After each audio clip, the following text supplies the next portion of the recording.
అనకాపల్లి జిల్లా సీతయ్యపేట గ్రామంలో doctor BR Ambedkar గారి 135వ జయంతి వేడుకలు ఘనంగా జరిగాయి. ఈ కార్యక్రమంలో సంఘ అధ్యక్షులు గంపల రమణ గారి అధ్యక్షతన జరిగింది. సీతయ్యపేట మాజీ సర్పంచ్ కరణం నాగేశ్వరరావు గారు మాట్లాడుతూ అంబేద్కర్ గారి ఆశయాలు, ఆయన చేసిన పోరాటాల గురించి తెలిపారు. ఈ కార్యక్రమంలో గ్రామ జనసేన పార్టీ ఇన్ఛార్జ్ తాళపరెడ్డి రాజు మరియు వజ్రపు నాగేష్, ఏలపర్తి వాసు మరియు ఏలపర్తి నరేష్, నందవరపు సంజీవరావు పాల్గొన్నారు. ఈ కార్యక్రమం ఘనంగా జరగడానికి సంఘ కమిటీ సభ్యులు గంపల రాజు, సెక్రటరీ గంపల శివ, ఉపాధ్యక్షులు కోరిబిల్లి ఆనందు, కోశాధికారి కాండ్రకోట శ్రీను, జాయింట్ సెక్రటరీ గంపల అప్పారావు, కోశాధికారి తదితరులు కీలక పాత్ర వహించి అంబేద్కర్ జయంతి ఉత్సవాలు ఘనంగా జరిపారు.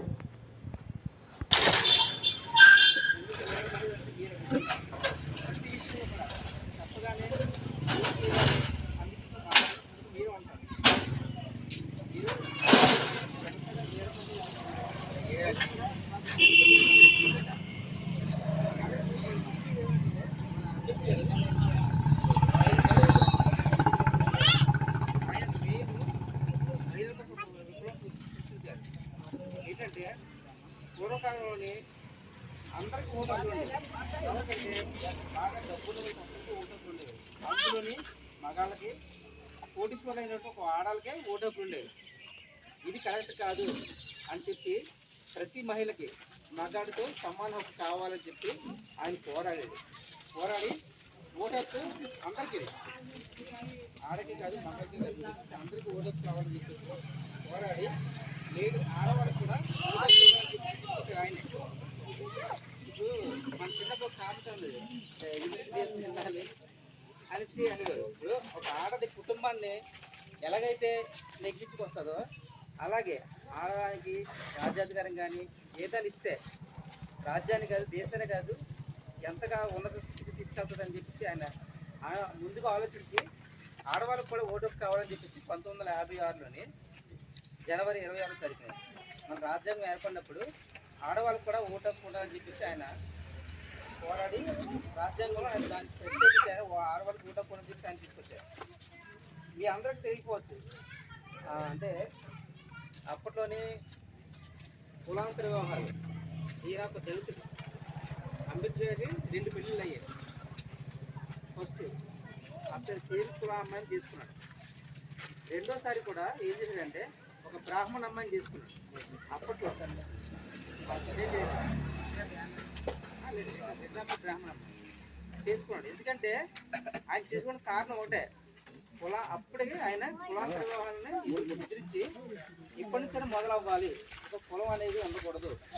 మన కులం ఏంటంటే ఒక ఆడ మగ తప్ప అనేది తప్ప ఏ బ్యాగ్ ఉండకూడదు. కులాంతర వ్యవహారాన్ని ఆయన ప్రోత్సహించకుండా ఎవరైనా సరే ఏ క్యాస్ట్ అయినా సరే పెళ్లి చేసుకోవాలని చెప్పేసి అప్పట్లోనే 1950 క్రితమే ఆయన ఒక దళితుల అయ్యింది కూడా ఒక బ్రాహ్మణ అమ్మాయిని పెళ్లి చేసుకున్నాడు. అంటే ఏంటంటే కులం అనేది ఉండకూడదు, మనసుకి నచ్చితే ఎవరైనా పెళ్లి చేసుకుందని చెప్పేసి ఆయన అలా తీసుకొచ్చాడు ఆయన. అలాగే అంబేద్కర్ గారు ఏంటంటే ఒక దళితుడికే కాదండి, ప్రతి కులానికి కూడా ఒక మాల, ఇప్పుడు ఆయన అంబేద్కర్ అంటే ఒక మాల మాదిరికే అని చెప్పేసి పూర్వకాలం కూడా సృష్టించారు. ఈ అంబేద్కర్ బొమ్మడుగా ఇది అసలు క్రియేట్ చేస్తారు, అది అందరికీ తెలిసిందే. కానీ ఆయన ఒక మాల మాదిరికే కాకుండా ప్రతి కులానికి కూడా నాయకుడై ఉన్నాడు. మన రాజ్యాంగాన్ని మినిమం 2 సంవత్సరాల నుంచి మినిమం 3 సంవత్సరాల లోపు ఒక రాజ్యాంగాన్ని రాశాడు ఆయన. అంటే ఈయన ఒక్కడే రాయలేదు, ఆ కమిటీలో ఈయన ఒక మెంబరు, దానికొక ఈయన ఒక చైర్మన్ అనమాట. ఈయన ఫస్ట్ అయితే ఎన్నుకున్నారు కావాలని చెప్పేసి కొంతమంది నాయకులు ఫస్ట్ టైం ఓడించారు కావాలని. ఈయన ఉండకూడదు,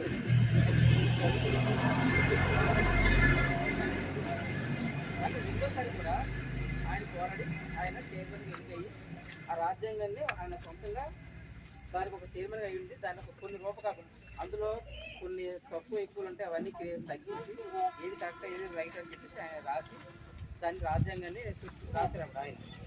ఈరోజు అంతటి మహానుభావులకు జయంతి మనం జరుపుకుంటాం. అందువల్ల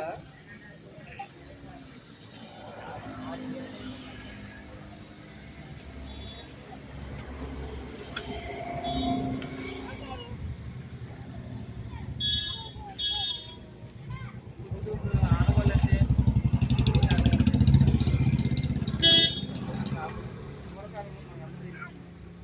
అప్పట్లో ఏంటంటే అసలు ఆడవాళ్ళు చెంగేసుకుని మొత్తం పోలీసుకుని మొగ్గ కూడా కనిపించింది కాదు, అలా ఉండేవారు.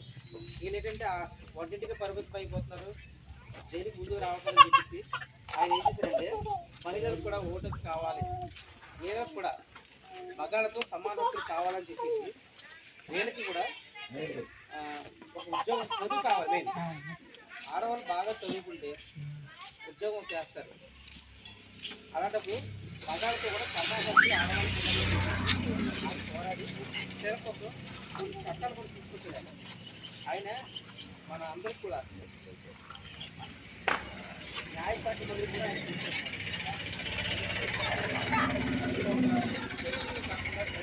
కూడా నాయకత్వం వహించి